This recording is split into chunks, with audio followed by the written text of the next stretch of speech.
Most people spend their whole lives chasing the wrong thing, and by the time they realize it, there is almost no time left to fix it.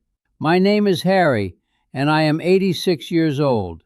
I used to believe that life was about becoming somebody, but now, sitting here with more years behind me than ahead of me, I know I was wrong. When I was young, I thought life worked like a ladder. You started at the bottom, climbed as high as you could, and if you climbed high enough, you won. That was the word I used back then, win. I wanted a good job, a big house, money in the bank, and people who looked at me and thought, he made it. I grew up in a small town with a father who worked with his hands and a mother who worried about every penny. We did not have much, but I remember laughing more in that little house than I ever did in the bigger ones I bought later. At the time, I did not understand that. When you are young, you think happiness is waiting somewhere ahead of you, just around the next corner. You think the next job, the next raise, the next house, the next year will finally make you feel complete. So I left home at 19 and went wherever the work was. I worked long hours, then longer hours after that. I married a wonderful woman named Margaret when I was 27. She had a quiet way about her. She could walk into a room and make it feel like home without saying very much. For a few years, life was simple. We had a little apartment, an old car that barely started in winter, and not much money. But we had dinner together every night. We sat on the couch and talked about nothing important. We laughed over burned toast and leaky faucets and dreams that felt so far away. Then I got my first promotion. I remember coming home and telling Margaret we could finally afford a better place. She smiled and hugged me, and for a moment I felt like I had done exactly what a man was supposed to do. But that promotion was the beginning of something I did not notice until many years later. The better job came with longer hours. The longer hours came with more responsibility. Then another promotion came, and after that another one.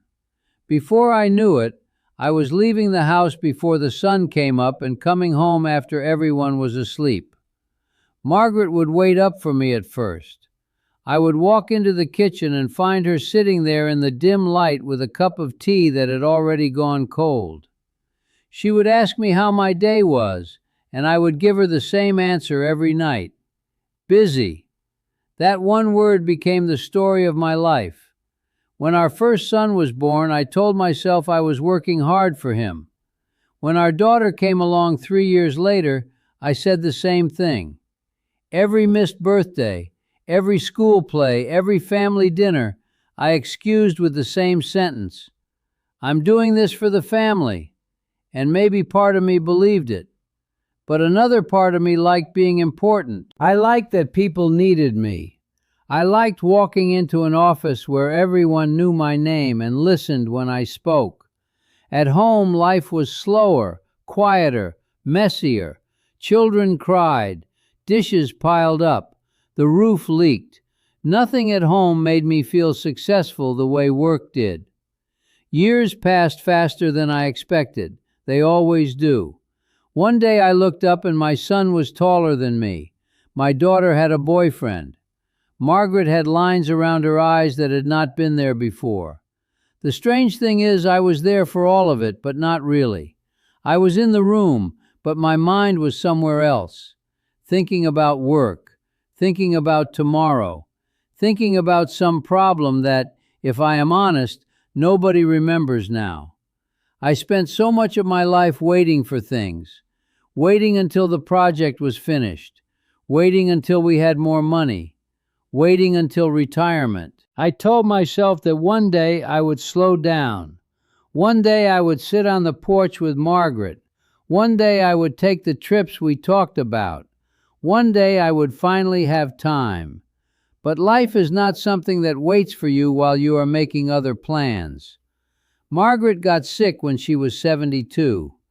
At first it was small things. She would forget where she put her glasses.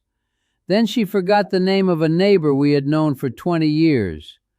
Then one afternoon she looked at me across the kitchen table, and for a moment, just a moment, I could see fear in her eyes because she could not remember what day it was. The doctors called it dementia.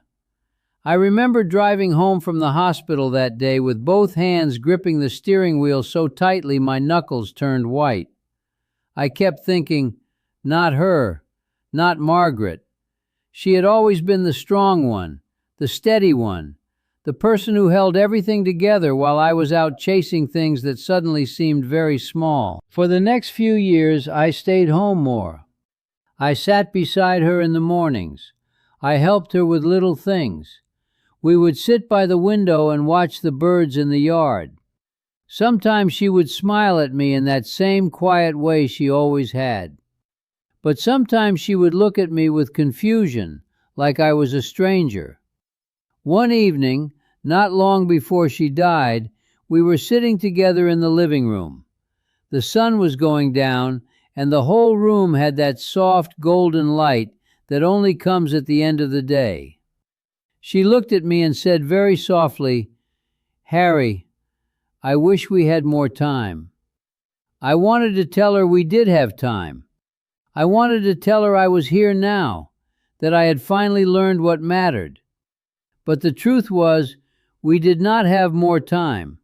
We had spent it already. She died 2 months later. After the funeral, the house became so quiet I could hear every clock ticking. I would walk from room to room and see the life we had built together, and all I could think about were the moments I had missed while I was busy trying to build it. I thought about the nights she sat waiting for me at the kitchen table. I thought about the school play where my son searched the audience and did not find me. I thought about the Saturday afternoons my daughter wanted me to teach her how to ride a bicycle, and how I always said, "Maybe next weekend." The painful thing about getting old is not the wrinkles or the aches in your bones. It is seeing your life clearly for the first time, and realizing how often you were looking in the wrong direction. At 86, I can tell you something nobody tells you when you are young. Life is not what you think. You think it is about becoming more successful, more admired, more secure, but it is not. Life is about being there, really there. It is about sitting at the dinner table and listening when somebody you love is talking. It is about answering the phone when your mother calls. It is about taking the long way home because your child wants to tell you about their day. The moments that matter do not look important when they are happening. That is why so many people miss them. You do not realize you are living the best part of your life until it has already become a memory. These days I sit on my porch most mornings with a cup of coffee. I watch the sun come up. I listen to the birds. Sometimes my grandchildren come by, and when they do, I put everything else aside.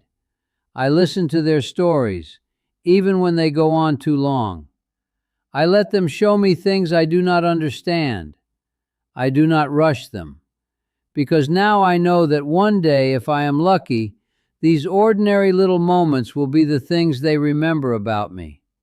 If you are listening to me right now and you still have people you love beside you, do not wait. Do not keep telling yourself you will have more time later.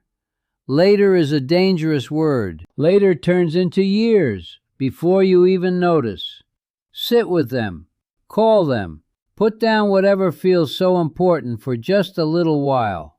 Because one day you will be 86 years old, sitting in a quiet house, wishing you had understood sooner that life was never about the things you were chasing. It was always about the people waiting for you at home.